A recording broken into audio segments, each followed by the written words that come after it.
bahwa yang emas itu terdiri daripada hitam, putih, dan biru. Sehingga kalau ada orang tadi mengatakan hitam sedangkan yang tahu biru, dia akan salahkan orang lain. Tidak, emas tadi hitam. Cuma dia tahu birunya melihat dari sudut biru. Kalau dia mencari dari sudut hitam, orang menjawab itu biru, dia akan menyalahkan. Itulah yang membuat salah menyalahkan dalam kehidupan.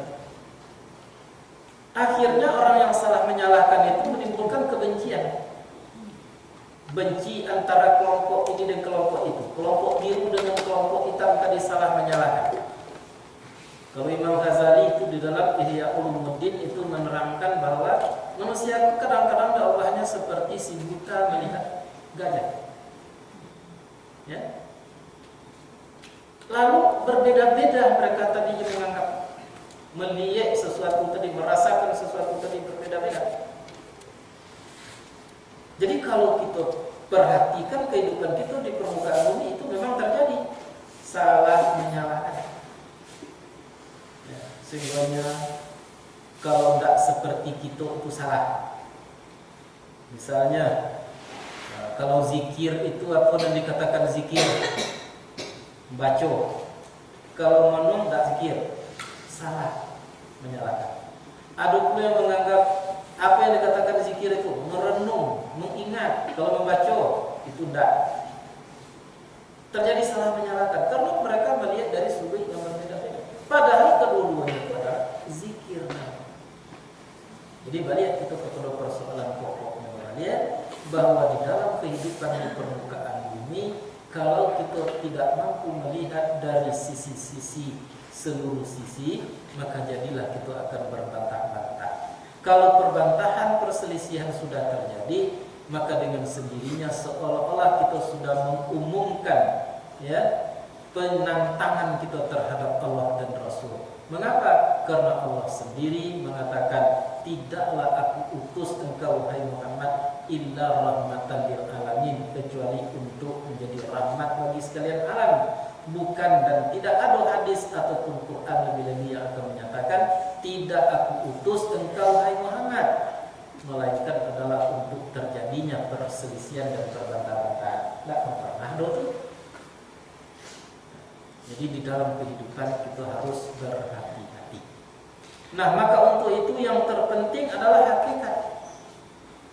Ya, biarlah di lahir kita tidak mampu melihat sesuatu, tetapi batin kita mampu melihat kebenaran yang sesungguhnya. Banyak itu contoh-contoh dalam kehidupan. Wali-wali Allah, orang-orang soleh, orang-orang para mujtahid, banyak sekali itu yang seperti itu. Di lahirnya tidak mampu melihat sesuatu, katakanlah seperti si buaya tidak bisa melihat sesuatu, tetapi batinnya itu terang. Bahkan ahli-ahli hadis sempat menghafal ribuan hadis, sedangkan mereka tadinya tidak bisa melihat seperti yang kita sampaikan tadi. Jadi bukan penglihatan lahir itu yang membuat kehukuman kepastian, tapi adalah batin. Apabila batin itu mengerti, maka itulah yang akan dilihat, yang akan dipandang oleh Allah Subhanahu wa taala. Wallahu basirun bima ya'malun. Tidak boleh berkecil hati. Ada orang tadi minta berkemampuan mendengar misalnya, hati perbaiki. Ada orang yang tidak berkemampuan berbicara, bisu misalnya, jaleh. Berarti ada keuntungan. Apa keuntungan? Dan jaleh saja orang yang tidak bisa mendongak, dosa telinga sudah terhindar. Orang yang tidak bisa melihat, dosa mata, berapa banyaknya dosa mata. Jadi kalau kita bandingkan orang yang bisa melihat dengan orang tidak melihat, jauh beruntungannya orang yang tidak melihat dibandingkan dengan orang melihat. Ya, itu sering tuh dan contoh-contohkan di rumah. Seperti si Yurko, ibunya meninggal dulu sewaktu dia berumur 40 hari. Mujur sama mujurnya kan itu. Tidak ada kan bertemu itu di dalam buku malaikat nanti kesalahan pendurhakaan terhadap ibunya, tidak pernah. Padahal itu adalah sangat berat sekali itu. Sekali saja kita mendurhakai ibu bapak kita, lalu tidak direlakannya, tidak dimaafkannya, itu akan membuat kita nanti tidak mampu masuk ke dalam surga Allah Subhanahu wa taala. Sebab didekatkan oleh Allah Subhanahu wa taala ibu bapak itu dengan dirinya Allah sendiri. Anishkurli wali walidaika. Bahwa bersyukurlah kepada aku dan terhadap dua orang ibu bapakmu. Kini ibu dah ada, beruntung tak? Beruntung. Nah, jadi itulah. Jadi orang-orang yang tidak punya kemampuan di bidang ekonomi, misalnya miskin, bangsa terlunta-lunta, keuntungannya banyak. Apa keuntungannya? Jelas sekali. Pertanggungjawabannya tidak berat, hisabnya nanti tidak lama. Tapi jangan dulu kita berpikir bahwa orang yang mempunyai yang berkemampuan itu tidak untung. Ada keuntungan. Aku dulu aja tandai. Itulah tadi yang dikatakan oleh si Boy tadi. Kita harus apa istilah anak-anak muda kini, baik sangka. Jadi jangan kita bersangka buruk kepada Allah Subhanahu wa taala. Itu ada ceritanya di waktu Raja Kanibal berkuasa, walaupun fiktif mungkin cerita itu. Akhirnya Raja Kanibal tuh ya makan orang. Ya, disuruhnya lah pegawai-pegawainya tadi masuk ke dalam kampung berkeliaran mencari anak-anak muda dan ulama untuk disambah, disup pula istilahnya. Bila dicari, akhirnya dapat. Semua umur sekian, umur 9 boleh tahun, dari umur 2 boleh sampai 9 boleh tahun. Nah, ulama itu dagiannya dikumpulkan dan berapa? Ya. Nah, kebetulan dari yang terkumpulkan tadi ada seorang di situ tuh yang sakit-sakitan. Sakitnya. Sebelumnya dikumpulkan dek Raja Kanibal tadi, dia sangat mengupek kepada Tuhan dek. Padahal nasibnya dek seperti itu. Buruk benar, kurang sehat, awak sakit-sakit. Nah, akhirnya sampailah ke Raja Kanibal. Disembelihlah satu persatu. Tiba dengan sakit-sakitan tadi, dilarang oleh Kanibal. Tunda lemak, dan diamnya gitu. Semuanya pulang balik. Barunya tahu bahwa penyakit yang diberi oleh Allah Subhanahu wa taala itu adalah keuntungan besar. Yang tadinya mengeluh, mau pek kepada Allah Subhanahu wa taala, kini memuji Tuhan. Ya Allah, alhamdulillah ya Allah, Engkau jadikan aku seperti ini. Kalau tidak Engkau jadikan seperti ini, sungguh aku sudah disup oleh Raja Kanibal. Nah, itu pemikiran seperti itu tuh jarang dalam kehidupan, lebih-lebih orang yang telah terdorong jadi syirik tadi. Nyuk untungnya nampak secara lahiriah saja. Perhitungannya tidak lebih daripada hal-hal yang bersifat materi. Itulah yang dikatakan kaum materialistis. Jadi maka oleh sebab itu kita di dalam kehidupan dituntun dan dibimbing oleh Allah Subhanahu wa taala dengan sebaik-baiknya. Mampu kita merasakan segala yang kita terima dalam kehidupan itu adalah kebaikan untuk kita, bukan keburukan. Itu namanya husnuzan, baik sangka kepada Allah Subhanahu wa taala. Nah, mengapa itu terjadi penyimpangan pemahaman, keputusan itu menyimpang daripada yang sebenarnya kita tidak mampu membuat keputusan secara benar? Itu tidak lain, tidak bukan karena jauh daripada undang-undang tadi, wahyu tadi.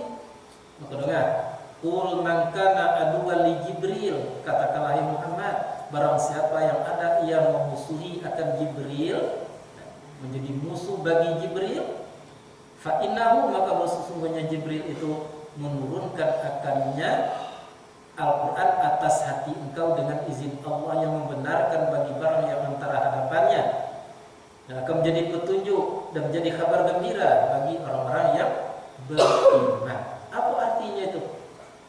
Keburukan-keburukan tadi, penyimpangan tadi itu berawal daripada memusuhi Jibril. Jibril itu dimasukkan ke dalam kelompok itu oleh Allah adalah apa yang diturunkan. Maksudnya Quran. Jadi orang yang jauh dari Quran, orang yang memusuhi Al-Quran, orang yang tidak senang terhadap Al-Quran tadi, terhadap hudud, terhadap undang-undang Allah Subhanahu wa taala, itulah penyebab yang pasti bahwa manusia itu tidak menjadi orang yang baik di dalam kehidupannya. Kalaupun mereka menghendaki umur panjang, tapi salah. Quran tiangnya, Quran itulah yang diturunkan oleh Jibril ke dalam hati Muhammad sallallahu alaihi wasallam. Nah, sekali lagi bahwa Al-Quran adalah merupakan apa namanya itu istilahnya, ujung tombak di dalam kehidupan kita. Jadi tanpa Al-Quran kita tidak akan bisa meraih sesuatu yang kita inginkan. Kebahagiaan dunia akhirat tidak bisa tanpa Al-Quran. Orang yang memusuhi Jibril itu adalah orang yang tidak mau tahu dengan Al-Quran, apalagi membenci Al-Quran itu. Nah, jadi barang siapa yang ada ia menjadi musuh bagi Jibril, berartinya tidak mengiyakan apa yang dibawa oleh Jibril, apa yang disampaikan oleh Jibril kepada Muhammad SAW. Nah, padahal Jibril itu nazzalahu, telah menurunkan akannya atas hati engkau dengan izin Allah. Bukan kemampuan Jibril, tapi izin dari Allah Subhanahu wa taala untuk menurunkannya ke dalam hati Muhammad sallallahu alaihi wasallam. Ya, kalau kita pertanyakan pulau caranya turunnya Al-Qur'an itu kepada Muhammad, banyak modelnya. Ada yang dicampakkan saja ke dalam hati Muhammad, ya, tiba saja di dalam hati Muhammad. Ada yang melalui mimpi, ada yang melalui suara, ada yang melalui isyarat, ada yang melalui bunyi lonceng. Nah, yang paling payah Muhammad menerima wahyu adalah kalau wahyu tadi turun berbunyi lonceng. Itu payah Nabi Muhammad terus menerimanya, untuk menerimanya. Jadi artinya seluruhnya wahyu itu adalah dari Allah Subhanahu wa taala kepada Jibril dan kepada Muhammad sallallahu alaihi wasallam. Maka siapa yang memusuhi Jibril itu berarti mereka memusuhi wahyu Allah, tidak senang terhadap wahyu Allah Subhanahu wa taala. Nah, berikut mengapa terjadi yang ketidakkesenangan terhadap wahyu Allah yang dibawa oleh Jibril itu tergantung kepada kondisi manusia. Kalau manusia itu sudah diliputi kehidupannya itu oleh nafsu, pastinya tidak akan senang, pastinya benci, pastinya memusuhi wahyu Allah Subhanahu wa taala. Kalau kehidupannya itu dalam kehidupannya itu diliputi oleh pemikiran yang cerdas sekalipun, pastinya akan banyak tanya tentang agama Muhammad. Nah, ya pilah-pilah baik agama Muhammad, wahyu itu selalu yang menguntungkan ya terima, selalu yang tidak menguntungkan merugikan Rasul tidaknya terima. Itulah yang membuat mereka tadi memusuhi Jibril, karena mereka sedang dikuasai oleh akalnya atau oleh nafsunya. Apa kira-kira kalau keduanya ya?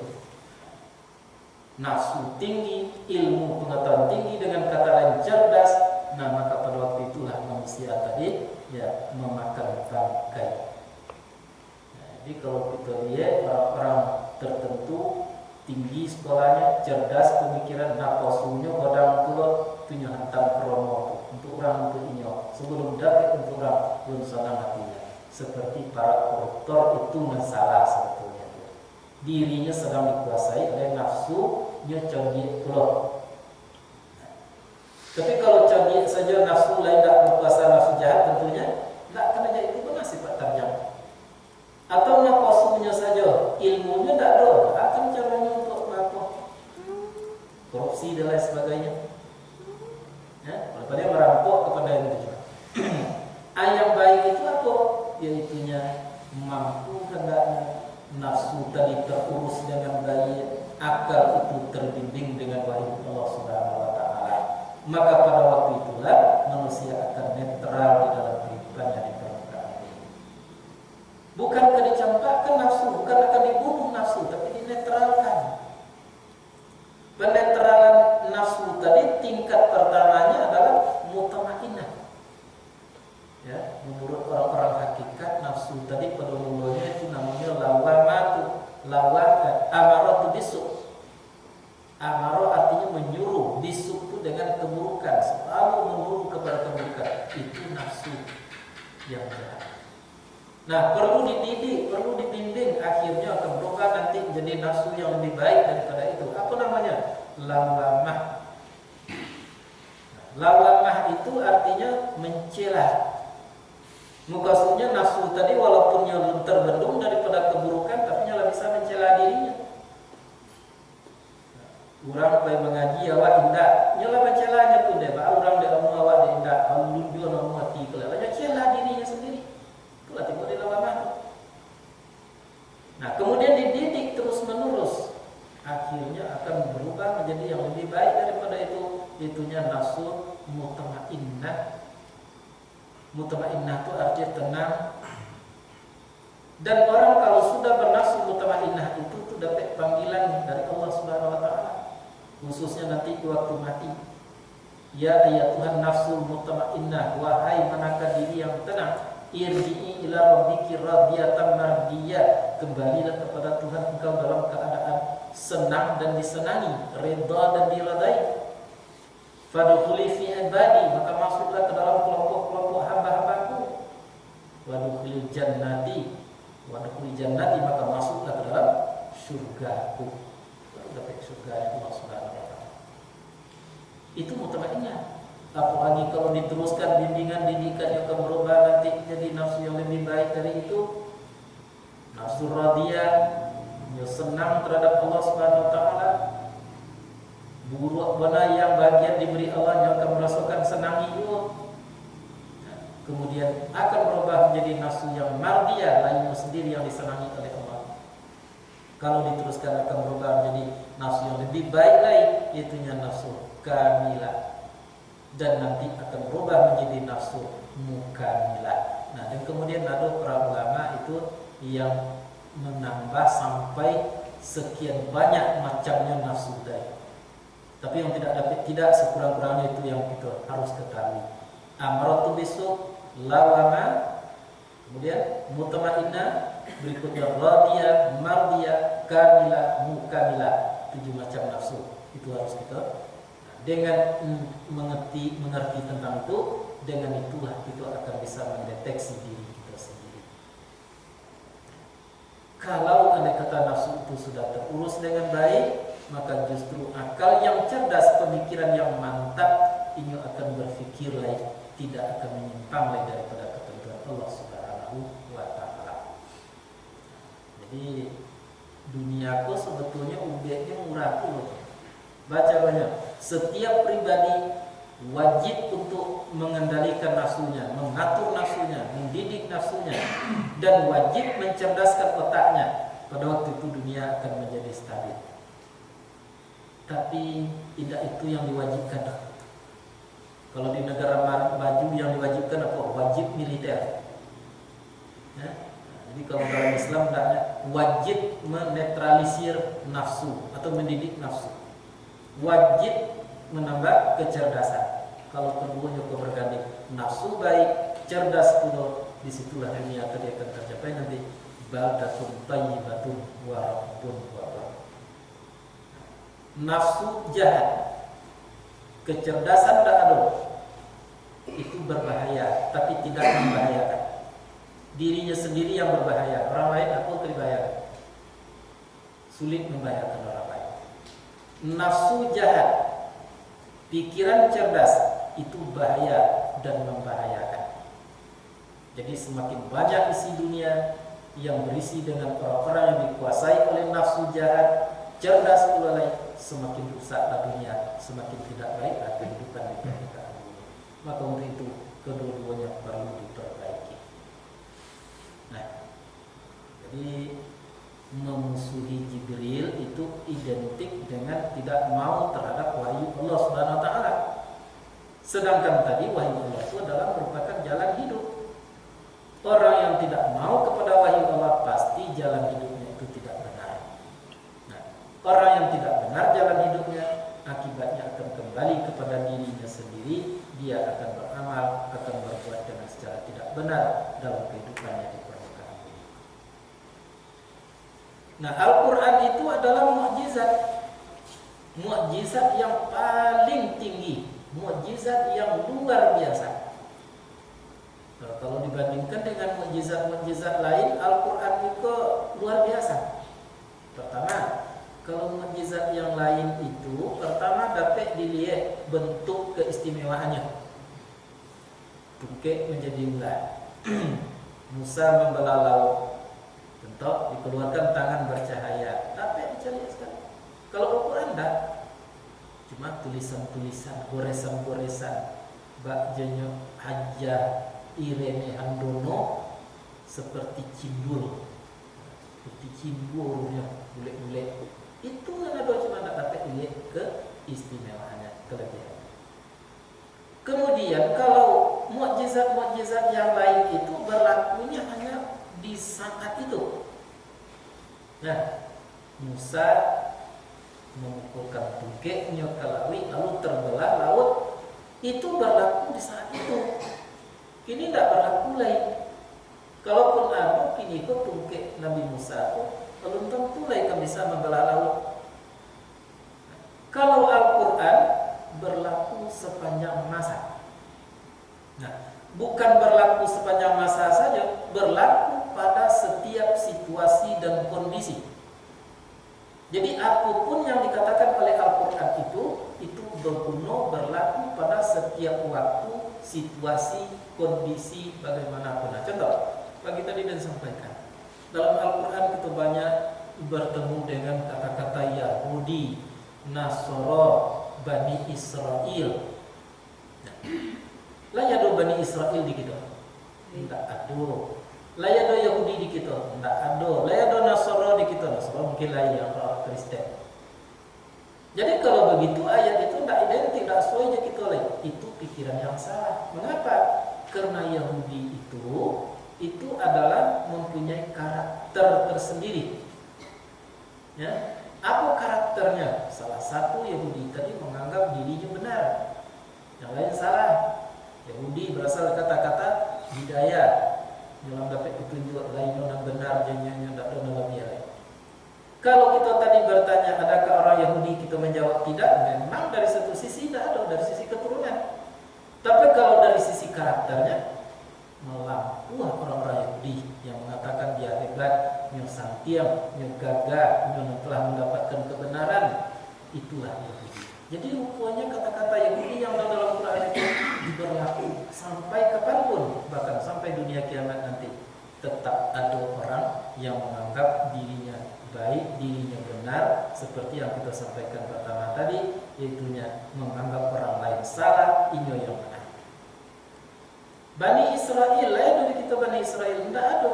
Kalau begitu ayat Tuhan ya Bani Israel tidak aku lain, semua yang dihimbau di situ adalah Bani Israel. Tapi tolong lihat hakikat dari Bani Israel itu apa? Berjalan malam, anak cucu orang berjalan malam. Kalau berjalan malam itu gelap.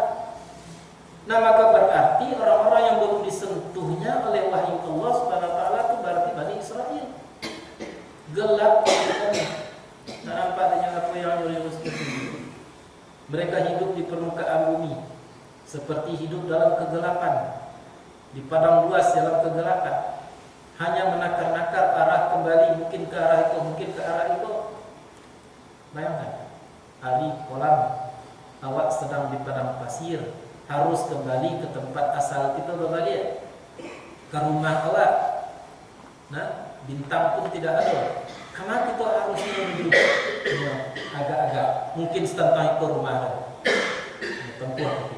Akhirnya jangankan sampai ke rumah, malah bertambah jauh dari rumah. Begitulah kehidupan orang-orang yang tidak mengerti tentang agamanya. Dulu. Nah, jadi mengapa Bani Israel itu, orang berjalan malam itu disebut di dalam Al-Quran? Nah, dikarenakan mereka itu tidak tahu, berada dalam kegelapan. Oh, jadi rupanya orang-orang yang tidak disuluhi oleh Al-Quran, tidak mengerti dengan wahyu Allah Subhanahu wa taala, maka itu dapat kita kelompokkan kepada Bani Israel. Kalau tadi kita bertanya, layar Bani Israel di daerah kita, mungkin kita menjawab tidak kalau kita melihat sebelah itu. Tapi kalau kita hakikati, banyak sekali, bahkan lebih Israel daripada Bani Israel itu tidak. Begitu juga di dalam Al-Quran itu Allah berbicara tentang Fir'aun, seorang manusia yang luar biasa. Ya, tidak ada satu pemerintahan dari dahulu sampai Fir'aun menjadi raja. Dan kemudian tidak akan pernah ada nanti barangkali orang yang akan sama dengan Fir'aun itu sampai dunia kiamat, yang mampu memanage rakyatnya sehingga sampai-sampai rakyatnya bertuhan kepadanya. Jadi para pemimpin kini jangan ngecek santiang lain.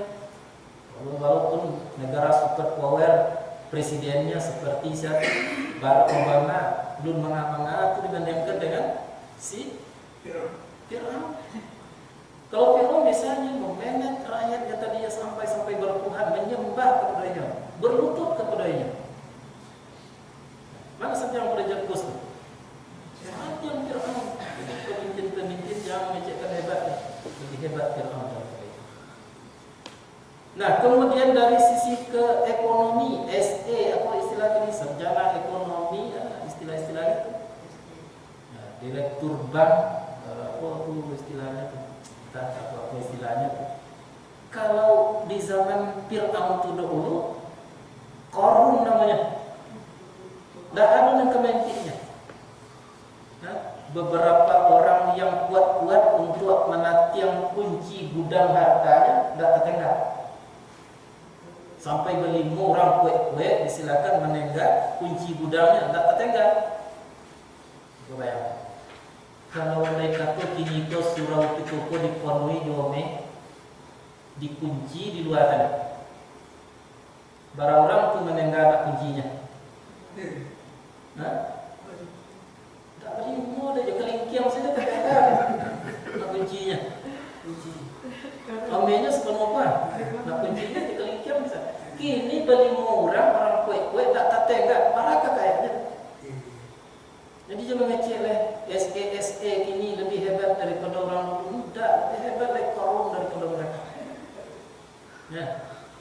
Tetapi yang tadi soalnya karena tidak diatur dengan wahyu yang diwahyukan Allah Subhanahu wa taala, seluruhnya menjadi balik kepada dirinya, menjadi bencana terhadap dirinya.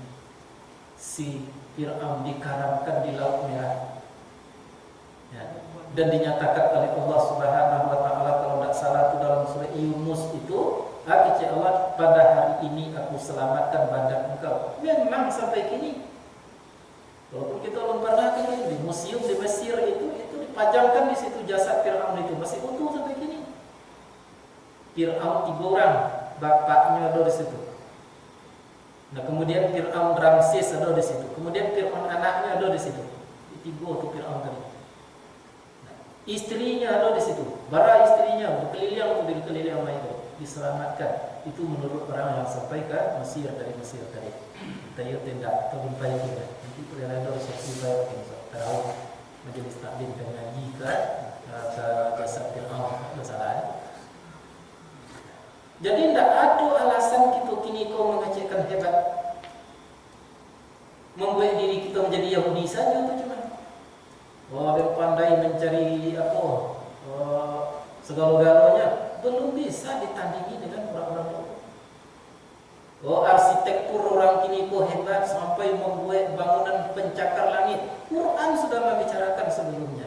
Apa kecek Fir'aun? Wahai pemuda-pemuda orang kuat-kuat di negeri Mesir tadi, bangunkan bangunan pencakar langit. Aku akan naik ke atasnya dan aku akan melihat Tuhan Musa itu. Sampai kini masih ada saksi, masih ada sampai kini puing-puingnya masih tinggal. Bangunan pencakar langit itu masuk seperti Fir'aun itu. Nah, itu. Jadi tak bisa lah kita mengecekkan kini ke hebat, santiang, gagah. Itu hanya akan membuat diri kita saja masuk kepada kelompok Yahudi, kelompok orang-orang yang tidak benar. Bukan sahaja Yahudi itu yang tercela. Yahudi yang tercela yang ingin yang sombong-sombong. Lah, jadi maka oleh sebab itu, kalau ada kata-kata jahiliyah, jangan kita pahami bahwa yang orang jahiliyah itu adalah orang-orang bodoh, bukan. Ya. Tadi kita sebut jangan lain di masa Nabi Muhammad, orang-orang di zaman purba, di zaman raja-raja Mesir itu sajalah dulu, raja kuno seperti Fir'aun itu, kita sebutnya tadi jahiliyah, iya jahiliyah. Tapi apakah itu maknanya orang bodoh? Tidak. Artinya jahil itu adalah orang yang tidak mau kalah. Pernah sampaikan dalam pengajian dulu. Itu arti jahil itu kan bodoh. Kalau kita benarkan bisa jadi benarkan. Tapi yang